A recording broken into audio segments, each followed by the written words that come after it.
चलिए स्टूडेंट्स, रामधारी से दिनकर की अगली कविता जिसका शीर्षक है गीत अगीत कौन सुंदर है, इसको हम पढ़ेंगे। इस कविता के माध्यम से कवि ने मुख्य तौर से मौन की महत्ता को बताया है कि मौन रहना भी अपने आप में एक धर्म है, एक कर्म है, उसका महत्व अलग है। इस कविता में उन्होंने लगभग 3 रूपक का अर्थ उदाहरण दिए हैं और अपनी मन की बात को व्यक्त किया है। आइए आगे शुरू करते हैं। देखिए, इसमें पढ़ा है कि कुछ लोग बोल करके अपनी बात प्रकट करते हैं और कुछ चुप रह करके। तो कवि कहता है कि अगर दोनों का तुलना की जाए, कंपैरिजन किया जाए, तो क्या है कि जो चुप रहने वाला है, मौन है, उसका महत्व ज़्यादा हो जाता है। उन्होंने 3 उदाहरण दिए हैं, सरिता अर्थात नदी और गुलाब का, कि बहती हुई नदी है और उसके तट पर खिला हुआ गुलाब है। जो एक तोता और तोती, तोता और मैना, शुक जो है वह गीत गाता है जबकि तोती चुप रहती है। और फिर एक प्रेमी का गीत गाना, उसकी प्रेमी का चुपचाप सुनना। 3 रूपक अर्थात उदाहरणों के माध्यम से उन्होंने मौन रहने की महत्ता को प्रकट किया है। आइए कविता शुरू करते हैं कि गीत अगीत कौन सुंदर है। मौन के महत्व को बताते हुए कवि कहता है कि गान, गीत का अर्थ है गान, बोलना, और अगीत का अर्थ है मौन। इनमें से 2 अधिक कौन सुंदर है। पहला उदाहरण बताते हैं कि गाकर गीत विरह के तटिनी अर्थात नदी अपने विरह के गीत गाते हुए बड़ी तेजी से चलती जाती है सागर से मिलने के लिए और अपने मन को हल्का करने के लिए अपने उपलों अर्थात जो उसके उपलों का शब्द का अर्थ क्या है, जो उसके उभरे हुए तट हैं, किनारे हैं, द्वीप हैं, उनको जैसे अपना दुख कह रही है। वे बड़े तेज शोर मचाते हुए तेजी से बहती चली जाती है, जबकि उसके किनारे पर, तट का अर्थ है किनारे पर लगा हुआ गुलाब का पौधा क्या सोचता है कि यदि विधाता अर्थात भाग्य मुझे भी स्वर देते, बोलने की कला देते, तो मैं अपने पतझर के सपनों को के गीत जो है इस सारे संसार को सुनाता।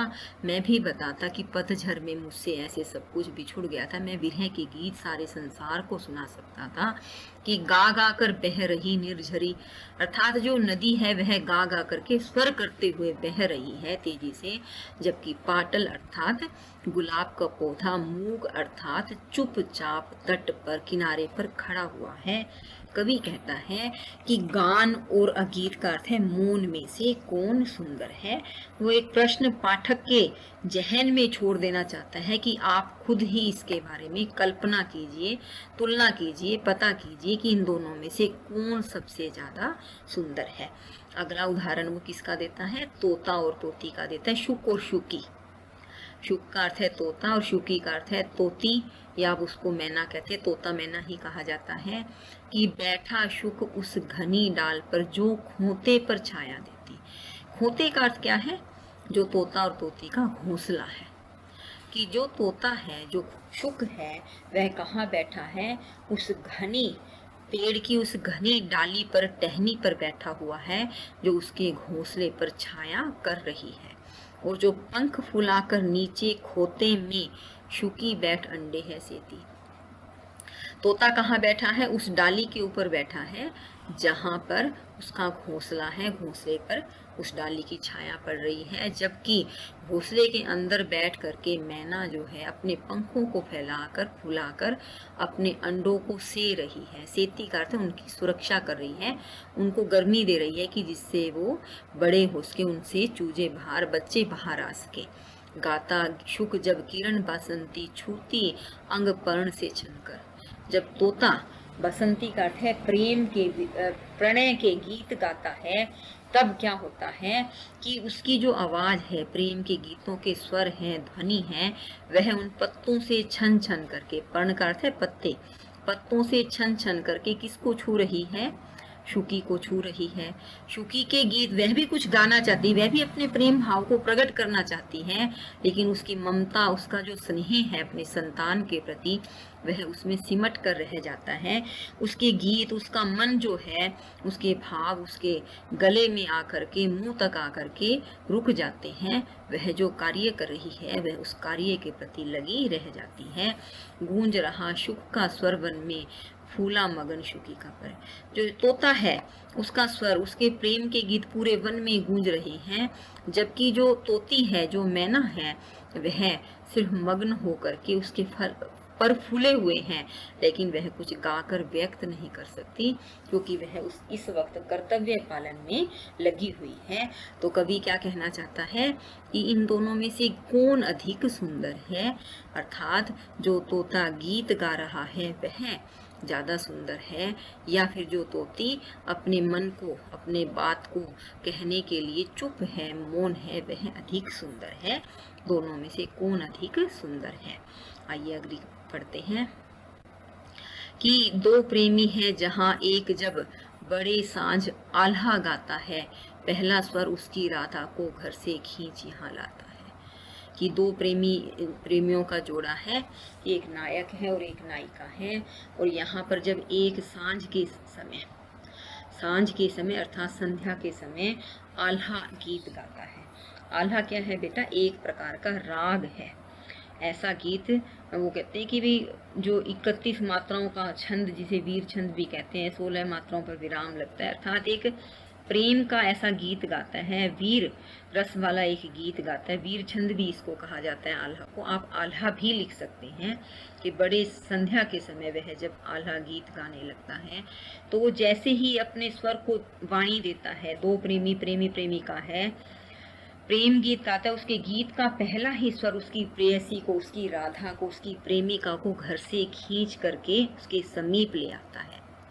चोरी चोरी खड़ी नीम की छाया में छिपकर सुनती है। वह नीम के पेड़ की छाया में छिप करके उसके गीत को, घर से तो आ गई है लेकिन अब गीत को छिप करके सुन रही है, तथा मन ही मन सोचती है कि वह भी उस गीत की एक कड़ी क्यों न बन जाए, कि काश यह गीत मैं भी गा सकूं इसके साथ। उसके मन में ऐसी बात आती है, इस गीत की एक कड़ी मैं बन सकूं। विधना यो मन में सुनती है वह गाता, पर किसी वेग से फूल रहा इसका अंतर है। कहते कि वह ब्रह्म का ध्यान कर इच्छा करती है कि काश वह भी अपने प्रेमी के लिए प्रेम गीत गा सकती। कवि कहता है कि प्रेमी गा रहा है, वह गाता बड़े वेग से, बड़े मधुर स्वर से गा रहा है, परंतु उतनी ही तेजी से, जितनी तेजी से प्रेमी प्रेम गीत गा रहा है अपनी प्रेमिका के लिए, उसी तरह से प्रेमिका हृदय भी फूला जा रहा है। उसका अंतर अर्थात हृदय भी फूला जा रहा है। कवि कहता है कि दोनों में से कौन अधिक सुंदर है, कि जहाँ एक प्रेमी है जो गीत गाकर अपने प्रेम को प्रकट कर रहा है, और एक प्रेमिका है मन ही मन सोच रही है पर गीत गा नहीं पा रही है, बस उसका हृदय जो है फूल रहा है। हृदय फूलने का अर्थ क्या है कि उसका मन बड़ा प्रसन्न हो रहा है, वह खुश हो रही है। कवि कहता है कि दोनों में से कौन अधिक सुंदर है। गीत अगीत, गीत का अर्थ है गान और अगीत का अर्थ है मौन, दोनों में से कौन अधिक सुंदर है। इस कविता के माध्यम से कवि ने एक भाव व्यक्त किया है, एक प्रेरणा भी दी है कि जरूरी नहीं है कि जिस काम को सब देखें, जिसको सब महसूस करें, वह ही अच्छा हो। कुछ काम चुपचाप बिना किसी को पता चले भी किए जाते हैं और उनका महत्व भी उतना ही ज़्यादा होता है। दूसरा ये है कि जब दो लोग हैं, दोनों में से दोनों का स्वभाव, कार्यशैली सब कुछ बिल्कुल अलग होती है। जरूरी नहीं है कि वे एक दूसरे से थोड़े बहुत भी मिलते हों, लेकिन उन दोनों का महत्व पूरी तरह से बराबर है। तोता और मैना में भी उन्होंने यही शिक्षा दी है कि तोता जो है वह छाया पर, डाली पर बैठ करके जहाँ प्रेम के गीत गा रहा है, तो मैना अपने बच्चों को से रही है। दोनों का कार्य महत्वपूर्ण है, और वो फिर एक प्रश्न चिन्ह भी लगा देते हैं कि जो पाठक है वो मन में यह भाव रखे, विचार रखे कि आखिर इन दोनों में से सुंदर कौन है, सही कौन है, महत्व किसका सबसे ज़्यादा है।